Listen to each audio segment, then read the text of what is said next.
Ela descreve uma impressão como um grupo de sensações automaticamente retidas e integradas pelo cérebro de um organismo vivo. Então, de novo, para mim tem um fator psicologizante aí, né?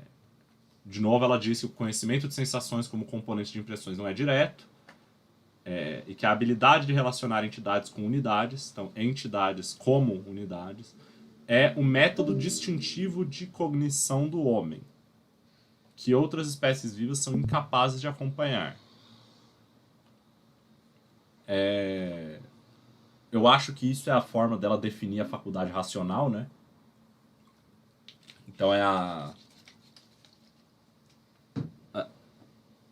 para mim, né, relacionar entidades como unidades é o primeiro estágio do que vem a ser um conceito, né? Você olhar para uma coisa e conseguir reagir a essa coisa como algo que você conhece. Mas daí para dizer que só o ser humano consegue fazer isso, tipo, eu assumo que não seria muito difícil você fazer algumas pessoas concordarem que grande parte dos animais consegue fazer conceitos rasos sobre coisas em geral. Por exemplo, se alguma coisa, se o ninho de um passarinho estiver pegando fogo, ele instintivamente sabe que não é uma ideia inteligente se manter dentro desse ninho que está pegando fogo.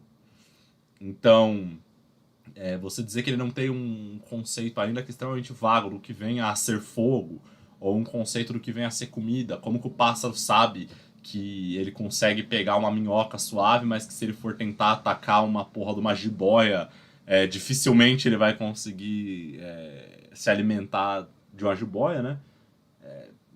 Então, assim, essas coisas me soam como conceitos rudimentares. Mas eu não acho que isso Tem é a tão questão do importante assim. autoconhecimento. Tem vários animais que se percebem como indivíduos. Sim, Então, por exemplo, se o cachorro, por exemplo, o senso principal do cachorro na visão o fato. é o olfato. Então, se você colocar ele na frente de um espelho, ele não vai entender que o que ele está olhando é ele mesmo. Mas se você colocar o cheiro de um outro cachorro, ele vai conseguir distinguir o cheiro dele de outro cachorro. Ele vai entender, ah, esse daqui sou eu. E é uma. Tem um. Então, entra nessa questão que eu até gostaria de citar sobre a questão do behaviorismo em si, né? Existe um cara que fez um experimento, né, chamado Pavlov, onde que ele mostrou a diferença entre comportamento respondente e comportamento operante. O comportamento operante é aquele que é aprendido. O respondente é aquele lá que seria ontológico, né? A pessoa, ela age como um reflexo, né? Que é aquilo que você fala do pássaro ali, estando no ninho, ele não precisa saber o que é fogo para conseguir reagir àquilo dali. Aquilo dali é comportamento respondente. Agora, onde que ele conseguiu provar a parte cientificamente da psicologia justamente pelo comportamento operante?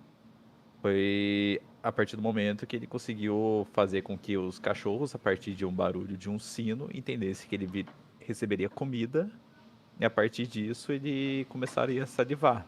Ele fez experimento, ele pendurou um negocinho que no cachorro ali para soltar a saliva, e depois de um tempo fazendo esse experimento, ele notou que na verdade o cachorro de fato ele saliva, ouviu o barulho, e daí ele sabe que virá comida. Da mesma maneira que a gente faz o experimento com o rato, de que a gente priva um rato de 24 horas de água e ensina o rato a baixar a alavanca para ele receber a água, né? Então a gente vai lá educando ele para um certo nível, podemos dizer, sei lá, de abstração ou de uma maneira de como as coisas funcionam, de que se ele baixar uma alavanca ele vai receber água. É, o que é interessante nisso é que, por exemplo, quando você fala nesses conceitos animais, você tem uma forma de. Apesar de que argumentavelmente isso é difícil até pro ser humano, mas um animal não consegue fazer não consegue se fazer, ou não que a gente saiba, consegue se fazer a pergunta que eu estou prestes a fazer aqui. Você consegue entender quem você é baseado na diferença entre você e o mundo. Sim. Então, se você olha para um espelho, você abstrai o que está em volta de você e você tem uma imagem que você diz: este sou eu. Apesar de que você não está se relacionando diretamente, necessariamente, com o seu corpo físico. E aí começa o problema.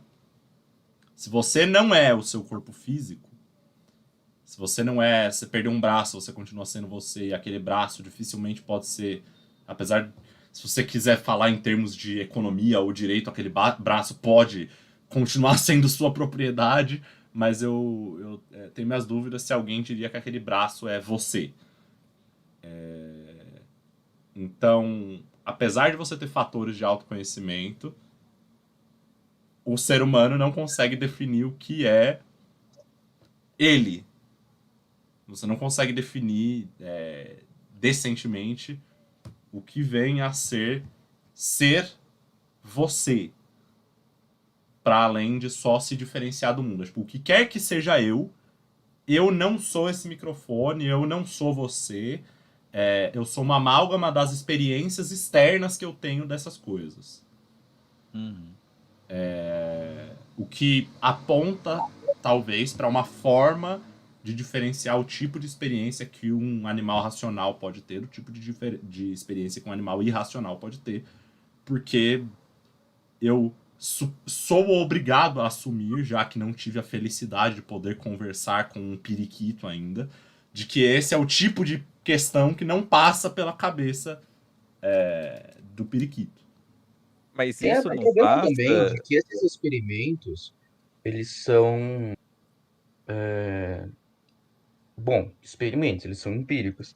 Então você só vai conseguir verificar uma observação, para aquilo não vai te dar muita informação sobre o que aquela observação significa. Sim, Por exemplo, se você pega a questão do cachorro lá, você pode fazer o argumento de que o que isso significa? É que esse cachorro estava recebendo informações do mundo, que é quando ele ouvia um sino aparecer comida na frente dele, e daí ele começou a associar esses dois, ou seja, então eu entendi um fato do mundo aqui, que quando tem sino, tem comida. E daí o próprio cachorro, conscientemente, né, porque salivar não é um negócio que você pensa e você saliva, é um reflexo involuntário. Ele, quando escuta o sino, tem comida, então o próprio corpo dele já começa a preparar ele para essa comida. Agora a questão é, isso prova que o cachorro sabe que haverá comida e que ele vai comer? Aí são outros 500, isso vai entendeu? de E encontro aí, essa àquela. questão de você, por exemplo, montar um sistema que recebe informações do mundo e ajusta o comportamento do próprio sistema em relação a isso e muda o seu comportamento para busca de melhorar algo, isso você pode montar com um computador.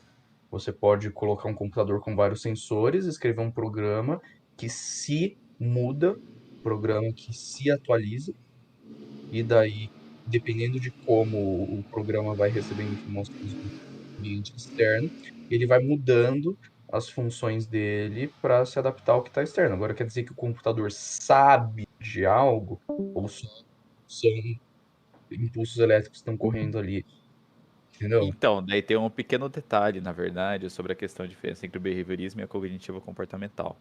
O cognitivo comportamental é considerado como a terceira onda do behaviorismo. Por quê?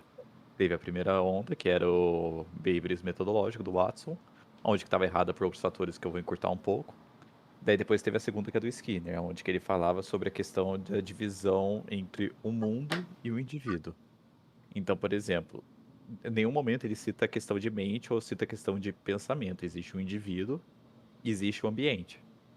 E daí, a maioria das coisas com que o indivíduo em si faz é um reflexo daquela questão que ele aprende no ambiente ou que ele acaba ali de maneira ontológica levando isso daí para o futuro, certo?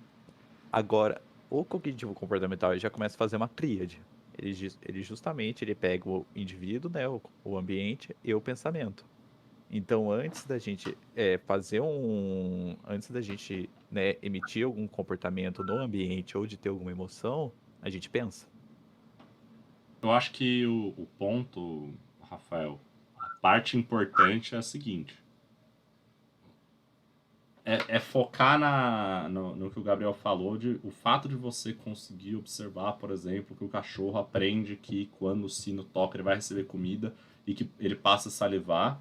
É uma observação empírica e que, por definição, para mim pelo menos, e que eu acredito que seja também a opinião do Gabriel, baseada em conversas anteriores dos escafandristas, né? Por definição, consciência não é um fenômeno que você consegue observar. Um dos Sim. problemas que a gente estava, e que inclusive a gente comentou sobre isso agora há pouco, que é abordado na fundamentação da metafísica dos costumes, que a gente leu e tal, e que é uma coisa que a gente discutiu intensivamente na época, é o problema de você definir como você sabe que você está lidando com outros seres racionais. E eu acho que o ponto, e o que é genuinamente interessante, é que você tem o mesmo nível de evidência pura, assim, falando, para além de evidência empírica, você tem o mesmo nível de evidência que você tem consciência do que um cachorro tem consciência. Porque o que eu vejo quando eu tô lidando com você são reações. Você tá reagindo ao mundo, você tá reagindo a mim da mesma forma que eu vejo em um cachorro. Então, eu atribuir consciência a você no sentido de racionalidade é uma coisa que vai muito para além do que a mera observação. Porque observação por observação só pode me fazer crer o seguinte, tipo, por questões práticas, agirei como se você fosse um ser dotado de racionalidade, assim como eu, porque tudo que você faz me leva fortemente a crer que você o seja. E porque a minha vida funciona melhor quando eu te trato igual um ser humano do que quando eu te trato igual um cachorro. Que é mais ou menos como a gente passa a vida inteira agindo, né? A gente faz as coisas meio à moda caralha. Tipo, mano, como é que eu vou ter certeza disso que eu tô fazendo? Não sei, mas tudo me leva a crer que... Então, a gente tá nessa linha Mas aí. tem outro ponto que, na verdade, eu queria ressaltar. Esse ponto eu não domino tanto, mas eu sei que, tipo, pelo que eu já estudei, né? A questão é que, por exemplo, a gente pega o cérebro em si e diferencia o cérebro humano do cérebro do animal. O que diferencia o cérebro do mamífero, do Homo sapiens, do cérebro de um mamífero qualquer em si? Que a gente tem a questão do lobo no lobo pré-frontal mais desenvolvido. Então, o que permite a gente habilitar essa questão do raciocínio em si é o lobo pré-frontal. Né? As demais partes ali, tipo, existe a questão do armazenamento, que fica aqui entre a parte temporal, né? E também existe a questão da parte de reflexos de movimentos, onde que pega aqui o cerebelo e essa parte inferior aqui, junto com aqui a parte inferior da coluna. Então, o que acontece? A parte de memorização e a parte ali daqui de movimentação, a gente em si já tem as mesmas coisas que qualquer outro mamífero. O que nos diferencia em si de outros mamíferos é justamente o lobo pré-frontal. Daí eu Sim. tô indo mais para a área biológica, porque a área filosófica em si eu não domino com tanta propriedade. Mas o que eu já aprendi em aula de psicologia é justamente isso. Foi que o que nos diferencia de mamíferos genéricos é justamente o lobo pré-frontal. Eu acho que é um viés biológico da coisa, não deixa de ser uma forma de diferenciar. Muitas vezes, de uma certa forma, é uma forma mais honesta também de diferenciar. Sendo que a gente acabou de assumir que para você diferenciar as pessoas baseado em consciência, na verdade você tá meio que chutando quem é consciente e quem não é, né? Enfim. Calma aí que agora eu tenho que voltar para contexto aqui.